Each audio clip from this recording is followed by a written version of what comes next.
Hi, I'm Daniel Jin, and I'm here to first talk about low voter turnout and voter apathy. Alright, question 1. The most surprising thing I found from my research was that institutions sometimes try to purposely prevent people from voting by making political ads overly complex and long. I found that surprising since I thought the problem of voter apathy was mostly one-sided, but now I know it's multi-sided, and institutions are part of the problem, not just people. Alright, question 2. The most troubling thing I found from my research was that 30% of young people are not interested in voting. I found that to be troubling since young people are the next generation of America, and the fact that 30% of them are apathetic shows that they are underrepresented in the political arena. Young people's voices are crowded out by groups who are more interested in politics, and they deserve a bigger voice in politics.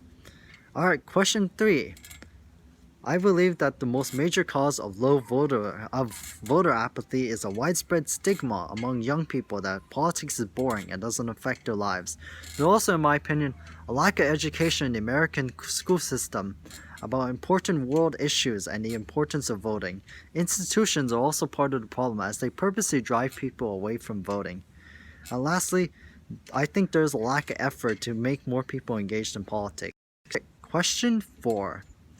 I believe that some ways we can decrease voter apathy is by appealing more to the younger generation through making politics a more of an entertainment spectacle and spreading politics more into the digital world. We should also focus more on educating the youth about critical world issues and the importance of voting. Question 5. I believe the most major reason why there is a low voter turnout is because the registration process is overly complex and long, which stops some people from voting since they are unable to figure out how to register. Some people are also unable to go to the polls because they have to work during voting hours. Lastly, the partisanship divide in government between Democrats and Republicans stops some people from voting out of fear that they will be criticized for their vote by members of the opposing party. Question 6. I believe that some ways we can decrease the problem of voter turnout is by streamlining the registration process, educating the youth more about the importance of politics and voting, making voting electronic, and unifying the government under one party. I believe those methods will be effective as streamlining the process will allow more people to register, educating the youth will make people less apathetic about voting, making voting electronic will allow people to vote from where they work, and unifying the government under one party will prevent people from fearing that they will be judged by members of the opposing party. Alright, question 7. People and institutions are writing more blogs, websites, making more channels, etc. in order to cause more people to be interested in politics. I believe those methods are somewhat effective since they're definitely adept to the digital era, but the increase of the amount of young people who are interested in voting will not be substantial since there are many more websites, blogs, channels, etc. that young people would rather be on. For example, I know I would rather be on YouTube than on some kind of political website. Alright, question 8. Institutions and people are streamlining the voter registration process and or making it automatic, and they are also making voting electronic. I believe that streamlining the process or making it automatic will definitely be effective, as it will allow people who would vote but can't figure out how to register to be able to vote, and making voting electronic will allow people who cannot vote because of their job to vote from where they work. Alright, now I'm going to talk about Putnam's article, Voting Alone. Question 1. I agree with the quote since I believe that young people are engaged in politics indirectly through reading the news instead of actively engaged through voting. For example, I know a lot of my friends do not vote, but they read the news every day, so young people are engaged in politics through the media rather than through elections. Question 2. I agree with Putnam that it is within our power to reverse the decline, as there are many things the government can do to reverse the decline in political interest. For example, They could educate the youth more about important world issues and the importance of voting. They could also streamline the voter registration process, which will allow more people to vote and which may indirectly cause more people to be interested in politics. And lastly, they could spread politics more into the digital world, which will definitely appeal to young people. Question number 3. Bridging means to connect with people of different social backgrounds than your own, while bonding means to connect with people of similar social background as your own. Bridging is more outward looking while bonding is more inward looking.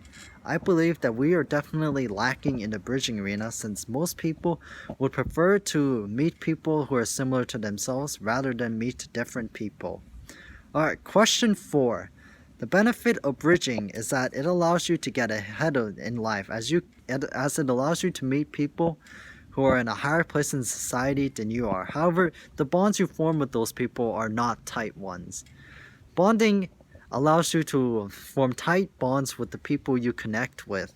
However, bonding cannot help you get ahead in life as the people you bond with are probably in a similar place in society as you are. Socially, bonding is more important in my opinion since it allows you to form tight connections with the people you love. While professionally, bridging is more important as it allows you to meet people who can help you climb the ladder. Question 5. Putnam means that people can use social networks in order to commit harmful actions against others. For example, many terrorist groups commit complex and intricate operations that a single person probably could not commit on their own. People use group members in order to harm others in ways they can't do on their own. But I do not think that is a reason why some people choose to avoid social networks, as there are many good social networks out there and people can choose what social network they want to join. Question number 6. I believe that social media helps the ideas of Putnam since its sheer popularity shows the importance of social capital in human life, as a lot of people want social media to connect with other people. It also shows the power of collectivism, as a lot of people use social media as a rallying platform for political change and sometimes do cause political change because of the amount of people who join in. It also shows the concept of social reciprocity, as when people follow others, they expect others to follow them back. Question number 7. I believe that social media encourages more bonding than bridging, as it is very easy to bond with those you know on social media, as you can message them or share your life with them whenever you want. Social media also recommends people who you may know based on the people you already follow instead of recommending new people, which means that social media is indirectly saying that you should connect with the people you already know instead of new people. Social media also has special features for your close friends. For example, Instagram allows you to share stories that only your close friends can see. Alright, question 8. I believe Robert Putnam's suggestion to solve the issue of voter apathy and low voter turnout would be to bridge more often, as bridging allows you to meet people of different social backgrounds than your own. I agree that will be effective since meeting people of different social backgrounds will allow you to see different perspectives and allow you to see that even though politics may not affect you, they affect other people, and that you should be active in politics for other people's sake. And it can also get you to see that politics may actually affect you in ways you did not know before.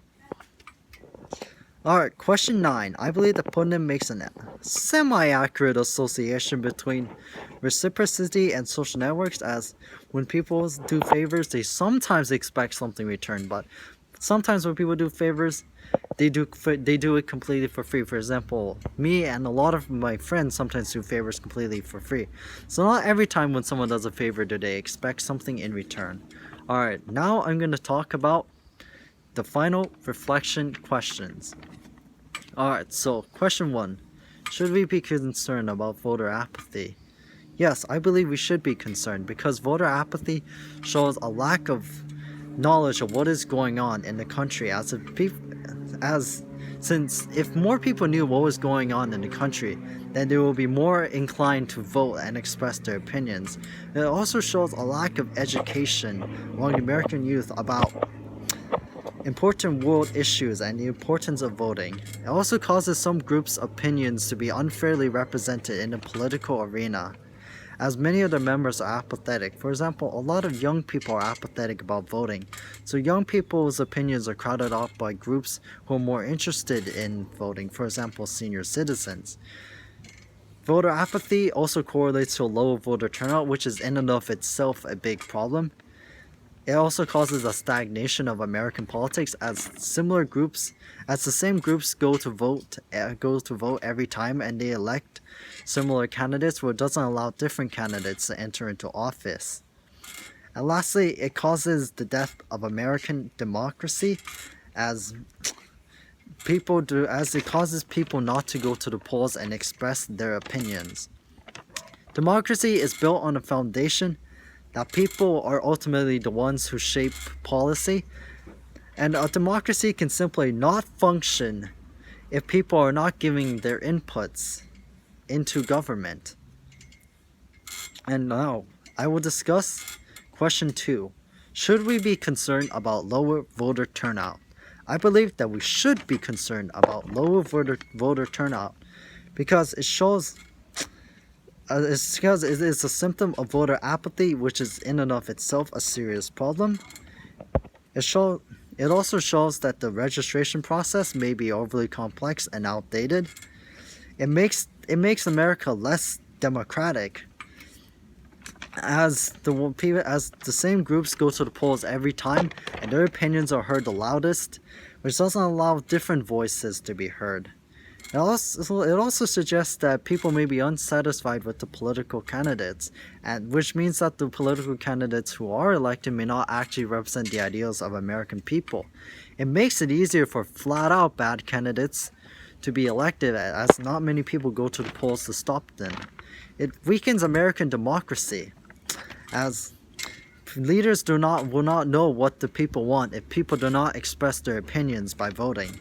And lastly, it hints that there may be malpractices in certain states that prevent certain groups from voting. For example, African Americans.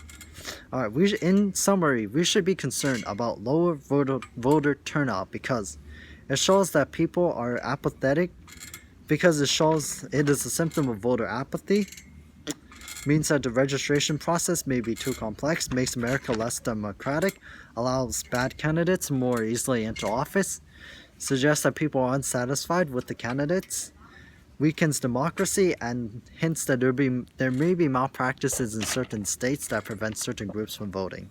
Alright, that's all I have to say about this topic. I hope you enjoyed the video, Mr. Buddy, and stay safe and be healthy. Goodbye, Mr. Buddy.